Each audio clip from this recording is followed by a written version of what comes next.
Hello guys, welcome to Lucknow Reaction Channel. My name is Neeraj Rajput. My name is Akhilesh Kumar.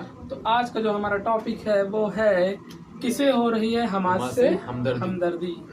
तो RJ रौनक sir की video है. तो आप सबको पता है इजराइल और हमास के जो आतंकवादी हैं उनके बीच में चल रहा है वॉर, और हमास के आतंकवादियों ने एक ही बार में 5000 मिसाइलें कर दी है इसराइल पे लॉन्च, जिससे कहा जा रहा है कि 75 सालों में पहली बार ऐसा हुआ है कि इसराइल को इतना बड़ा किसी ने झटका दिया है. तो करते हैं वीडियो शुरू और अपना ओपिनियन देते हैं वीडियो के बाद. तब तक के लिए बने रहिए. हमारे चैनल को लाइक सब्सक्राइब एंड शेयर जरूर करिए.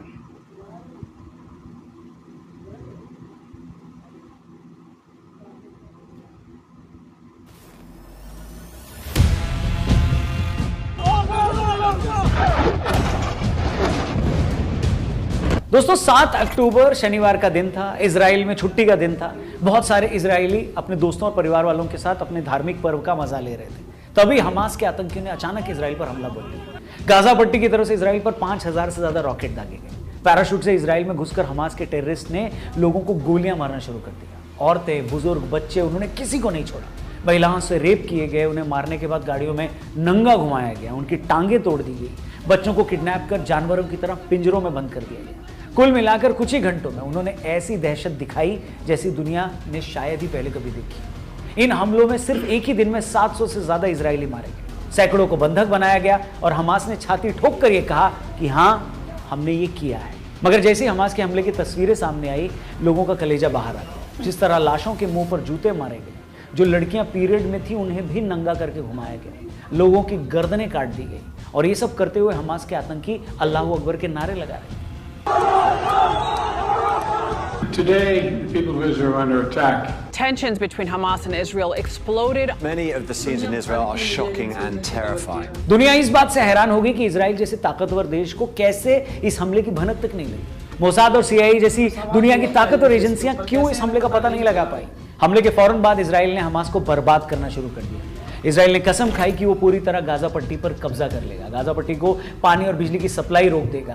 अपने यहाँ से कोई खाना वहाँ नहीं जाने देगा और इस धरती से हमेशा हमेशा के लिए हमास का नामो निशान मिटा देगा.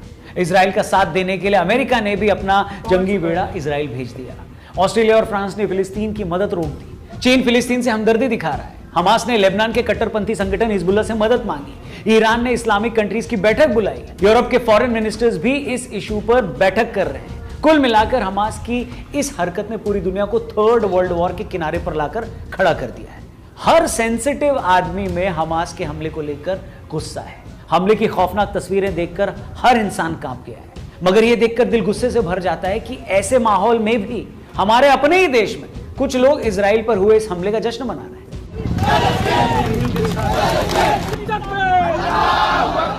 एक तरफ देश के प्रधानमंत्री ने इस हमले पर इजराइल के साथ खड़े होने की बात की. वहीं अलीगढ़ मुस्लिम यूनिवर्सिटी में कई छात्रों ने फिलिस्तीन के समर्थन में नारेबाजी करी. एक नेता ने हमास के फेवर में बयान दिया, ट्वीट किया. दिल्ली की 2 बड़ी यूनिवर्सिटीज ने फिलिस्तीन का सपोर्ट किया है. इनफैक्ट स्टूडेंट विंग के अध्यक्ष ने भी फिलिस्तीन को सपोर्ट किया और गौहर खान जैसी एक्ट्रेस भी इजराइल को गाली दे रही. इनके अलावा और भी कई लोग सोशल मीडिया पर सारे लोग दिख जाएंगे आपको. इतना ही नहीं, ईरान, पाकिस्तान, मिस्र, तुर्की और यूरोप के कई शहरों में जहां एक खास तबके की आबादी है, वहां इस हमले को सेलिब्रेट किया जाए. ईरान में तो बाकायदा वहां की पार्लियामेंट में इस पर तालियां बजाई गई. सड़कों पर हमले की खुशी में बम फोड़े गए. अच्छा, ये सब देखकर खून खौल जाता है कि दुनिया में कोई भी सभ्य इंसान हो, सोसाइटी हो या कंट्री हो, किसी की मौत को सेलिब्रेट कैसे कर सकता है. मैं कहता हूं आप चाहे किसी की भी तरफ क्यों ना हो, आपको फिलिस्तीन को सपोर्ट करना है, करिए, आपकी मर्जी है. मगर बिना किसी प्रोवोकेशन के अगर किसी कॉन्फ्लिक्ट में एक तरफ का आतंकी संगठन बेगुनाह बच्चों और बुजुर्गों को मारता है, औरतों के साथ रेप करता है, गला काटता है, मारने के बाद कपड़े उतारकर उनकी परेड करता है, तब भी आप विक्टिम के साथ खड़े होने की बजाय जिसने हमला किया है उसी की तरफदारी अगर कर रहे हैं, तो यह बताता है कि आप खुद कितने घिनौने आदमी हैं. मतलब कोई इंसान इतना कैसे गिर सकता है. और तो और छोड़ो, इंडिविजुअल्स की तो क्या ही बात की जाए. कांग्रेस वर्किंग कमेटी ने भी रेजोल्यूशन पास करके ऐलान कर दिया है कि हम फिलिस्तीन के साथ हैं. मतलब हमला फिलिस्तीन की तरफ से किया गया है. मासूम बच्चे, औरतें इजराइल के मरे हैं और सपोर्ट आप उस देश को कर रहे हो जहां से हमला किया गया है. इसका सीधा मतलब यह है कि आपको सही गलत से कोई लेना देना नहीं. देश की जनता क्या सोचती है इससे कोई लेना देना नहीं है. जैसे हमले का सपोर्ट करने वाले कुछ लोग सिर्फ रिलीजन के बेस पर फिलिस्तीन को सपोर्ट कर रहे हैं, उसी तरह कांग्रेस को भी लगता है कि फिलिस्तीन के साथ खड़े होने पर उसका एक साइड का वोटर खुश होगा. और अगर ऐसा है तो इससे ज्यादा गंदी कम्युनल पॉलिटिक्स और क्या हो सकता गंदी है? politics। आप खुद ही ऐसी पॉलिटिक्स करते हैं तो किसी और पार्टी पर कैसे इल्जाम लगा सकते हैं कि वो भी धर्म की राजनीति करती है? क्योंकि जहां आपको सूट करता है वहां तो आप उससे 10 कदम आगे निकल जाते हैं, जैसे आप शाबानो केस में निकल गए थे। अब आप इन लोगों का दोगलापन देखिए। भारत में जितने चंपू फिलिस्तीन के समर्थन में रैलियां करते दिख रहे हैं, अगर आप इनसे सवाल करें कि क्या तुम लोग सिर्फ रिलीजन के कारण फिलिस्तीन का सपोर्ट कर रहे हो क्या, तो ये साफ मुकर जाएंगे, कहेंगे नहीं नहीं नहीं, इसका रिलीजन से कोई लेना देना नहीं है। इजरायलियों ने फिलिस्तीनियों को उनके घर से बेघर किया, इसलिए हम उनके साथ हैं। मैं पूछता हूं इससे बड़ा झूठ और दोगलापन क्या हो सकता है? अगर इन लोगों को किसी कौम को उसके घर से बेघर करने की परवाह सच में होती तो सबसे पहले ये लोग कश्मीरी पंडितों के सपोर्ट में आगे नहीं आते? बताइए। अच्छा, बेशर्मी ये है कि कश्मीरी पंडितों को पीड़ित मानना तो दूर, उनका सपोर्ट करना तो दूर, जब कश्मीर फाइल जैसी फिल्म आती है तो ये लोग कहते हैं ये पिक्चर नहीं है, एक प्रोपोगेंडा है। ऐसा कुछ हुआ ही नहीं है। मतलब जब आपको मजहब सूट न करे तो अपने ही देश का पीड़ित आपको झूठा लगता है, और जब मजहब आपके मतलब का हो तो हजारों किलोमीटर दूर बैठा आतंकी भी आपको बेचारा लगता है। क्या पूरी दुनिया में बेशर्मी की इससे बड़ी कोई मिसाल आपको कहीं दिखाई दे रही है क्या?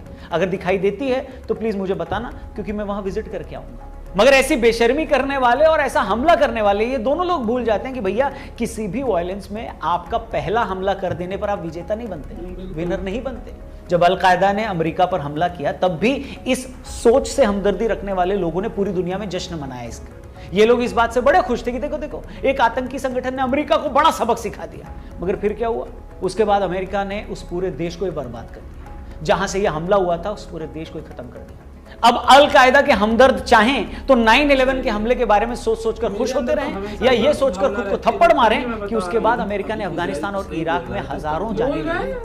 10-20 साल तक दोनों देशों में घुसकर वहां हुकूमत की। ऐसे एक नहीं, हजारों मामले आपको मिल जाएंगे जहां हमला करने वाले आतंकी और उनके हमदर्द सिर्फ पहले हमला कर देने पर खुश हो जाते हैं, मगर उसके बाद उनकी क्या हालत हुई है इसके बारे में वो नहीं सोचते।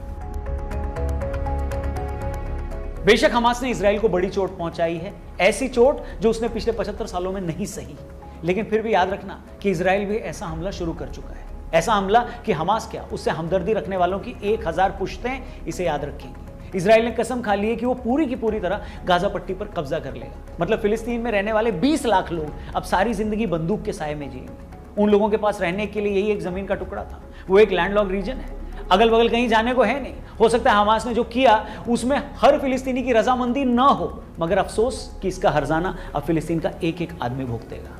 इजराइल जिसने आज से 50-60 साल पहले अकेले सभी अरब देशों को 5 दिन में हरा दिया था, आज वो देश पहले से कहीं ज्यादा ताकतवर है। उसके पास हजारों किलोमीटर तक मार करने वाली खतरनाक मिसाइलें हैं, 3500 टैंक्स हैं, वर्ल्ड क्लास डिफेंस सिस्टम है, 90 परमाणु हथियार हैं, F-16 और F-35 जैसी दुनिया के सबसे खतरनाक फाइटर जेट्स हैं। इसके अलावा अमेरिका और यूरोप भी उसके साथ है। इसलिए हमास को अगर ये जरा भी गलत फहमी है कि लेबनान और ईरान और अन्य मुस्लिम देशों के साथ मिलकर वो इजराइल को हरा देगा, तो ये उसकी बचकानी ख्वाहिश है। फिलिस्तीनियों की हालत पहले से ही खराब थी, हमास की इस करतूत से उनकी जिंदगी पूरी तरह बर्बाद होने वाली। इसलिए जो लोग हमास के इस हमले पर आज ताली पीट रहे हैं उनसे मेरा बस इतना ही कहना है कि थोड़ा सा सब्र करो, क्योंकि थोड़े टाइम में तुम ताली नहीं अपना सर पीटो। इसलिए किसी और की मौत का, किसी और की बर्बादी का जश्न मत मनाओ। वीडियो में कई बात अगर आपको सही लगे तो इसे अपने दोस्तों के साथ जरूर शेयर करिएगा। अपना ख्याल रखिए। इस मुद्दे पर आगे और भी वीडियोस हम आपके लिए लाएंगे। Thank you for watching. जय हिंद।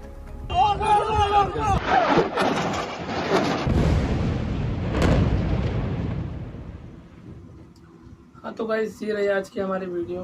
डिस्टर्बेंस का माफ़ी चाहते हैं, हमारा कैमरा गिर गया था। तो भाई कहना इसमें यही है, हम लोगों को कि हम लोग को इसमें कुछ नहीं कहना। अब हम लोग को बस देखना नज़ारे जो होने वाला है। जिस तरीके से इजराइल को अभी इन लोगों ने मतलब वो ऐसा समझ लिया कि मतलब इजराइल के पास कोई ताकत ही नहीं, कोई वही नहीं है। मतलब क्या हमारी समझ में ये नहीं आ रहा कि मतलब इन लोगों ने क्या सोच करके उससे पंगा लिया। नहीं समझ रहा। यहाँ तक इजराइल ने कसम भी खा रखी कि मतलब इनकी पीढ़ियों की मतलब पीढ़ियां याद करेंगी। मतलब ऐसा जो लोग इस पे अगर आप बात करोगे, ठीक है, सोशल मीडिया पे, तो कुछ स्पेशल कैटेगरी के लोग आएंगे, आपको समझाएंगे। आपको हिस्ट्री नहीं पता है, आपको नॉलेज नहीं है, तो आप ऐसे नहीं कह सकते। ठीक है, आई नो, बट यार मैं बिना फैक्ट की बात ही नहीं करता इन सब टॉपिक्स पे। ठीक है, मैं मान रहा हूँ फिलिस्तीनियों के साथ गलत हुआ था एक पल, ठीक है, लेकिन उसके ऊपर भी आप पूरा डेटा निकालिए, जाके पूरा सर्च करिए उसके ऊपर आखिर पूरा बात क्या था। नहीं तो जैसे आरजे रौनक सर ने बताया है कि अब ये नहीं समझ ऐसी परिस्थिति भाई, में लोग उनके उस पर मतलब तालियां बजा रहे हैं भाई, अब नहीं समझ सेलिब्रेशन कर रहे हैं भाई, जितनी मुस्लिम कंट्रियां हैं अब सेलिब्रेशन ही तो कर रही हैं। तो सेलिब्रेशन कर रही है तो कम से कम भाई, बैकग्राउंड उसका चेक करो, उसका डाटा चेक करो, निकाल मेरी करके। बात तो सुनो, तुम नहीं समझ रहे हो, ये गेम प्लान बहुत लंबा है, ठीक, वो अभी तुमको हम समझाएंगे आगे अपने कमेंट में बताएंगे तुमको, लेकिन बस तुम इतना समझ लो कि जो सेलिब्रेशन चल रहा है और जिन लोगों ने सब करवाया है वो इनडायरेक्ट और डायरेक्ट वे में इंडिया को चैलेंज कर रहे हैं। मैं फिर बता रहा हूँ, जो लोग अगर कहेंगे कि इंडिया का तो उससे कोई लेना ही देना नहीं है, इंडिया का नाम आप क्यों ले रहे हैं, तो आप लोग को एक बात बता दें, आज से कुछ टाइम पहले इंडिया में G20 की मीटिंग हुई थी, अगर आप लोग को याद होगा। उस G20 में एक रोड मैप तैयार किया गया था इंडिया से लेकर एशिया से लेकर यूरोप तक का, जिसने चाइना के सी पैक को काट के रख दिया था, उसकी कोई वैल्यू ख़त्म हो गई थी पूरी। तो कहीं ना, और ऊपर से ठीक है रशिया हमारा बहुत अच्छा बेस्ट फ्रेंड है, बट रशिया जो इजराइल है जो उसने यूक्रेन को सपोर्ट किया था, तो रशिया तो इतना इन्फ्लुएंस नहीं लगता रशिया का, लेकिन चाइना का लगता है कि चाइना का बहुत लॉस हो रहा है इसमें। अगर ये रोड मैप तैयार हो जाता है तो चाइना की इकोनॉमी बहुत डाउन चली जाएगी, ऑलरेडी अभी जा ही रही है। अच्छा ये सब तो रही एक तरफा बात, ठीक है। दूसरी बात इसमें ये रही है, अब आरजे रौनक को तुम बता रहे हो कि आरजे रौनक सर ये वीडियो मतलब जो बना है इतना सब डिस्क्राइब करें, अभी यही वीडियो उठा के तुम सोशल मीडिया पे टैग कर दो कि इनको सुने, ठीक है, कुछ भी इनका लोगों की ट्रूथ या सच्चाई फैक्ट सुने, जो भी बंदे बता क्या कमेंट करेंगे, अबे चूतिया ये बिका हुआ है, ये ऐसा है, तो यार ये क्योंकि उनके मुताबिक ये बात नहीं कही जा रही है, ठीक है, नहीं समझ रहे हो। मैं ये नहीं कह रहा कि फिलिस्तीनियों के साथ गलत हुआ या सही हुआ, जो भी हो व्हाटएवर, बट आप याद रखें, आप कहते हैं ना कि मतलब अगर कोई बंदा खाते समय और सोते समय मारना नहीं चाहिए, 5000 रॉकेट एक बार में दाग दिए जाएँ। जस्ट इमेजिन कि आप सो रहे हो, सुबह आँख खोलो, ऊपर वाली की कृपा से, दया से, रहमो करम से आप बच गए, आप दरवाज़ा खोलो, आसपास सब लाशें, बम का पूरा एकदम गुम्बार पड़ा हो, आप सुबह सुबह देखो क्या सीन रहेगा आपका। मैं इस वीडियो के एंड में ही या तो स्टार्टिंग में ही कुछ आपको इमेजेस दिखाऊंगा। जर्मनी की एक वो थी, म्यूजिशियन थी, वो आई थी, उसके साथ क्या किया गया, बहुत सारे मतलब मेरे पास पड़े हुए हैं, तो मैं ट्राई करूंगा बहुत सारी चीज़ें उसमें लगाने की। तो तुम्हारा क्या कहना है इस पर?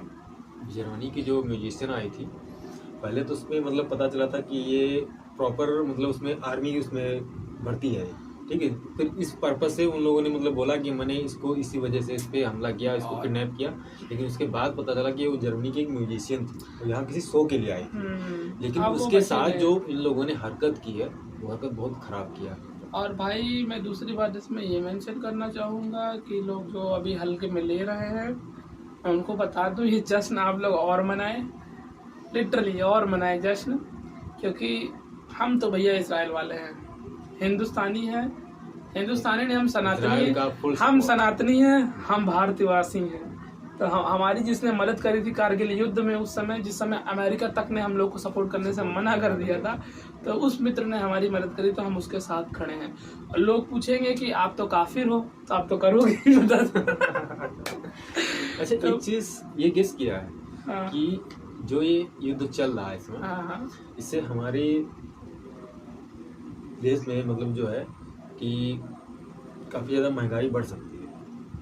गोल्ड पे महंगाई बढ़ चुकी है, गोल्ड एंड सिल्वर पे, खनिज जो आयात निर्यात थी ज्यादा, सोने सिर्फ सोने और उस पे चांदी पे बढ़ी है अभी तक, तो मेरे मतलब जहाँ तक मेरे लगभग में अब आ रहा है कि हर उस पे बढ़ जाएगी कीमतें। मैं चेक करूँगा, आर्टिकल देखूंगा, निकालूंगा। फिलहाल तो बस मेरा यही कहना है कि अब मुझे कुछ नहीं कहना, अब मुझे बस देखना है। मेरे कुछ इजराइल में दोस्त हैं, उनसे मेरी डायरेक्ट कांटेक्ट होती है, मतलब इंस्टाग्राम सोशल मीडिया पे होती है। अभी कल ही मेरी रात में वीडियो कॉल पे बात भी हुई है। तो बस यही है, उन्होंने मंजर जो दिखाया, मैं फिर कह रहा हूँ ये गेम बहुत बड़ा है और कई सारी बातें, अगर इसकी हिस्ट्री निकालोगे, लोग अगर आके इस वीडियो को कमेंट सेक्शन में चैलेंज करें कि आपको हिस्ट्री नहीं पता है, तो आपको ये नहीं पता है, मेरे भाई मुझे सब पता है। मेरी कंसर्न फिलिस्तीनियों के साथ भी है, आप चाहो या ना चाहो, लेकिन डायरेक्ट इनडायरेक्ट वे में इन हमास के आतंकियों के चक्कर में वो फिलिस्तीनी भी पिस जाएगा, वो आम फिलिस्तीनी भी पिस जाएगा, जिसका इन सब चीज़ों से कोई लेना देना तक नहीं है। ठीक, लेकिन वही बात है, गेहूं के साथ घुन पिस जाता है। तो भाई मेरा तो बस यही मानना है कि फिर वही बोलूँगा, अब जो पाकिस्तानियों के लिए हम भारतीय बोलते हैं, सुधर जाओ वरना सुधार दिए जाओगे। लेकिन अब तो फिलिस्तीनियों को सुधारने की जरूरत नहीं है। अब फिलिस्तीनियों के पास कोई चांस ही नहीं बचा। और मैं यहाँ फिलिस्तीन का नाम क्यों ले रहा हूँ, फिलिस्तीन से कोई मतलब ही नहीं है। मेन मतलब हमास के आतंकवादियों से है। और हमास को ईरान के ही सदर ने उसको इंग्लिश में बोले तो प्राइम मिनिस्टर ने उसी ने ही कहा था कि तुम अटैक करो इसराइल पे। ये 100% मैं श्योर हूँ।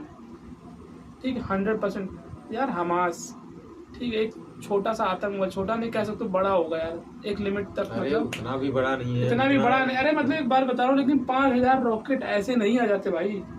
तो बात सही। अब वही चीज मान के चलो, जैसे अपना इंडिया समझ लो, अभी पाकिस्तान समझ लो, समय था कितना छोटा था भाई। लेकिन एक सोच आ जाती है। देखो पाकिस्तान को मैं फिर भी मान सकता हूँ, उसके पास हो सकता है। देखो भाई ठीक है, उनके पास अब्दुल कदीर जैसे साइंटिस्ट थे। ठीक, अब्दुल कदीर जैसे साइंटिस्ट थे, बेचारे उसकी इज्जत तो हुई नहीं फिलहाल। काश हमारे पास होता अब्दुल कदीर तो जैसे हम लोग एपीजे अब्दुल कलाम सर को इज्जत दिए और उनके लिए तो दिल से रिस्पेक्ट है। उनके जैसा ना ही कोई था, ना है और ना होगा कभी। ये मैं ऑन कैमरा बोल रहा हूँ कि अब्दुल कलाम जैसा कोई भी इस दुनिया में हो ही नहीं सकता, लिटरली।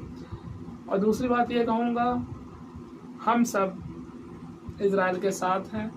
आने वाले कुछ टाइम में मंजर बदलता हुआ नजर आएगा। और एक ये भी सच्चाई है कि वर्ल्ड वॉर की तरफ दुनिया जा रही। तभी आपके फोन पे अलर्ट मैसेज आया होगा एक दिन कि वो गवर्नमेंट की तरफ चेक किया जा रहा है, किसी अचानक में इमरजेंसी में अलर्ट किया जा सके। तो उनका भी यही सीन है। गवर्नमेंट समझ रही कल को अगर हम पे ऐसा होता है तो अखिलेश को मैसेज भेज दूंगा सावधान हो जाए, सावधान ना, इस जगह तुम्हें भाग के आना है, अपना इलाका छोड़ के इस जगह सब लोग इकट्ठा हो जाओ। तो भाई देखो, मतलब वो तो टारगेट पे करवा दिया कि इस जगह आना, उसी जगह उन्होंने ब्लास्ट करवा दिया। देख भैया, हमारी सोच औरों से अलग है। मेरा कहना यही है कि अगर ऐसा मैसेज आए ठीक दोबारा तो अलर्ट हो जाए और किसी के बहकावे में आकर कि इधर उधर नहीं। भाई देखो, गवर्नमेंट हमारी सिंसियर गवर्नमेंट है, कोई सी टाइप चार्जर गवर्नमेंट नहीं है। जैसे सी से कांग्रेस होती है और सी से चार्जर होता है, सी टाइप वाला, तो वो वाली गवर्नमेंट नहीं है। तुमको हकीकत बताएं, कल जो मैसेज आया है अलर्ट वाला, तो हमारे उधर एक दोस्त है, उन्होंने फोन किया तो बोलने लगे कल तुम्हारे पे मैसेज आया। तो हमने बोला कि हाँ आया था। तो कहना ऐसा है कि रात में 11 बजे फोन चार्जिंग में मत लगा के रखना। तो हमने कहा क्यों? अरे कहन वो ब्लास्ट हो जाएगा। अरे बहुत कुछ बहकावे में बता दिया। अरे यार व्हाट्सएप मैसेज पढ़ लिए क्या? हमने तुरंत मैसेज फॉरवर्ड किया, स्क्रीनशॉट दिया था, उसको भेजा। हमने कहा पढ़ पहले इसको और उसके बाद समझ इसमें लिखा गया है। भाई होता है लैक ऑफ एजुकेशन, कहीं ना कहीं जब आ जाती है तो यही सब होता है। इंसान को उल्टा सीधा कंसिडर करने लगता है या कर देता है दूसरों को रेफरेंस। बट मैं फिर यही कहूँगा यार, जो इजराइल में हो रहा है बहुत गलत हो रहा है। और मेन जो है वो अस्का मस्जिद करके जो है, इसीलिए मुस्लिम जो मतलब पूरा एरा है वो इस पर कुछ ज़्यादा ही अपनी मतलब वो रखता है, बातें रखता है, अपने इमोशंस रख रहा है। देखो मैं ये नहीं कहता कि किसी का रिलीजन्स, देखो सबका रिलीजन्स सब प्रैक्टिस करें, सबको रिस्पेक्ट है दिल से। बट मेरी नज़र में इस्लाम एक बड़ी चीज़ है ना, तो इस्लाम में ये भी लिखा गया है कि कभी किसी पे हमला वार नहीं करते। इस्लाम में सब्र दिया गया है। तो अगर आपको जजमेंट डे पे इतना बिलीव है तो आपको सब्र होना चाहिए अपनी बात पे। आपने जो किया है ठीक है, वो मेरा भाई कह रहा है वीडियो लंबी हो रही है तो यार वीडियो में एंड करते हैं, क्योंकि भाई देखो सच्चाई ये है कि अगर बोलने बैठेंगे तो मेरे को लग रहा है घंटे, क्योंकि भाई मैं पता लिटरली मैं बता रहा हूँ, एक्सटर्नल मिनिस्ट्री से लेकर इजराइल की मिनिस्ट्री तक हर एक चीज मेरे पास, मतलब हर एक चीज है यार। क्योंकि पता है मैं अगर किसी चीज पे बात करता हूँ तो मैं ये समझता हूँ कि मैं जितना हो सके उतना टॉपिक कवर कर लूँ, उस बारे में बताऊँ। जो नहीं कवर अप होता है तो अगर कोई सामने से मेरे को काउंटर करने की कोशिश करता है तो मैं रुक के उसके बारे में डिटेल लेके उसको काउंटर करता हूँ। फिर तो यार वीडियो यही करते हैं, वीडियो का यही एंड। तब तक देखते रहिए इजराइल और हमास बचे तो उसका युद्ध वरना क्या ही कहें। तो तब तक के लिए जय श्री राम।